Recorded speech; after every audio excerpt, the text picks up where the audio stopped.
So here's a really nice little house that's all boarded up. As you can see, built in 1902, but the roof looks fantastic.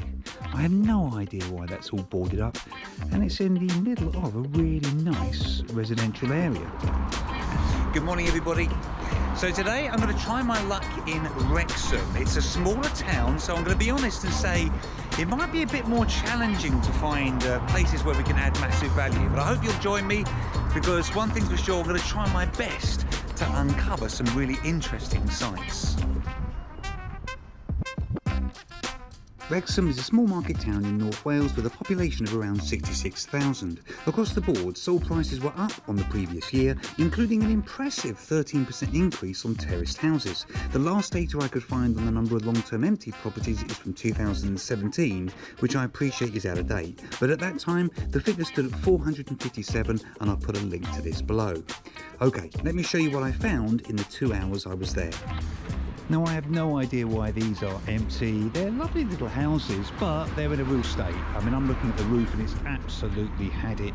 You're definitely going to be putting not just new tiles on there, but certainly all new joists and rafters and everything. So there's a huge amount of work to do there.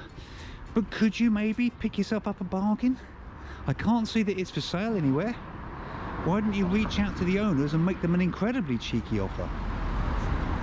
That is a very beautiful building, built in 1896 by the looks of the plaque, but we're not interested in that.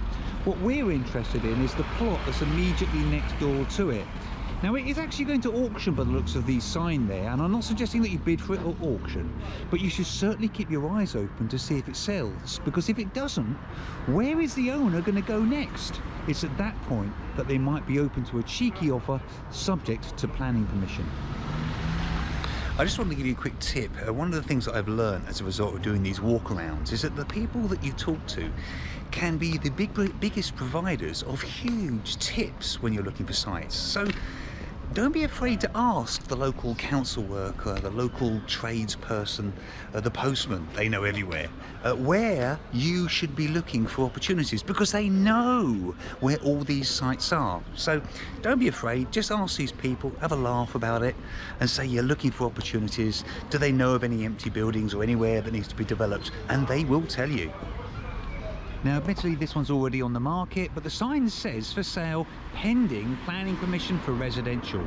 So I'm assuming what they're doing is going for planning in the hope that that will actually increase the value. Well, the first thing is, I'm not even sure they necessarily need to go for planning. That's something I want to check out with my planning consultant. But perhaps more importantly, I wanted to mention this. When agents go for planning permission on a building, the reason they're doing it is to try to increase the value, because any kind of planning generally increases the value. I'm sure you're fully aware of that. But what they don't generally tend to do is to stretch it too much. You see, they want to know that they can get something in there, some kind of planning application. So look at the plans, check them yourself and see, is there scope for extending it, for getting a little bit more out of the building, and thereby increasing its overall value. I just found this place, and I always like to chat to the locals, and there's a postman just over there I won't point the camera at, and he was telling me all about this amazing pub, and apparently it actually closed just before COVID came in, which is a bit of a surprise to me, because I'm used to having conversations with people where they say that it was due to COVID.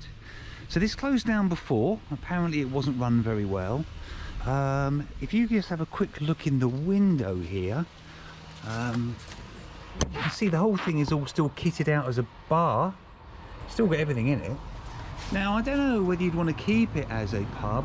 Let's be honest, you're either into pubs or not. But what I wanted to show you was, in addition to this empty building, and it's been empty for about 4 years apparently, there is an absolutely huge car park and garden space. So here's the rear, including a really nice kind of annex and outbuilding. So there's clearly potential to do something with this building, apart from maybe just turning it automatically back into a pub. What else could you do with it? It's been on the market for years. They're obviously going to accept a cheeky offer at this stage, aren't they? I have no idea who actually owns this cluster of garages, but They're clearly in a really bad state. It looks to me like they're trying to do some maintenance work to them, but if I just lift the camera up here, you can hopefully see the state of the roof, or the lack thereof.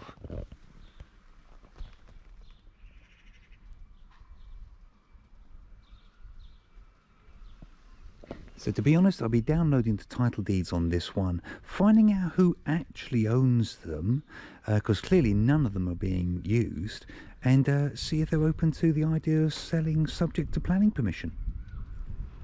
At the end of this row of houses, you've clearly got the last house where they built an extension on the side. Well, that extension, I can tell you now, is exactly the same width as the house that it's attached to.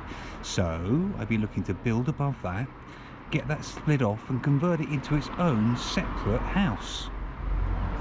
So this place doesn't look particularly big, but it's obviously crying out for conversion to residential. I'm seeing the potential for maybe 3 flats, maybe 4 flats there. It's obviously boarded up, but clearly you could do something with it. Just before we get to my top 3, if you'd like to find out a little bit more about hidden developments and how it can help you find, negotiate and fund deals just like these, click on the link and I'll be delighted to tell you more. So this was obviously an old church, but it's obviously disused now. There's broken windows and it's boarded up partly. It's pretty obvious how you could convert that into 2 separate houses though. I mean, you've only got to look at the 2 houses next door, for example, to realise it's pretty much exactly the same width. Yeah, I mean, I'm thinking it's an old church. Probably would be quite easy to actually get that through planning. This is a really good example of a double plot, and so the way I'd approach this is I would connect with the owner of the property on the left, and I'd see if he's open to the idea of selling first of all, and then I'd make him an above market value offer for his property, something that was really a kind of win for him, but make it subject to getting planning permission to build on the right. So here's a really nice little house that's all boarded up. As you can see, built in 1902, but the roof looks fantastic. I have no idea why that's all boarded up, and it's in the middle of a really nice residential area. But you actually get 2 for the price of 1 here, because right next door, I'm going to say there's at least a double width plot where you could build 2 more houses. So I've got to say, I really like Wrexham. There was loads of opportunities here, as I'm finding everywhere, to be perfectly honest with you. I think the slight difference with these ones is that although I did find some big sites, a lot of them were more manageable, perhaps less scary, less intimidating. And so yeah, the amount of smaller opportunities that I found where you could add massive value was huge. As always, I haven't been able to show you all of them because some of the better ones go to the people that are on my hidden developments program. And so if you'd like to find out a little bit more about that program and how it can help you to find loads of opportunities in your area simply by walking around, but also connect with the owners, negotiate fantastic win-win deals with them, please click on the link and I'll be delighted to share exactly how that program can work for you.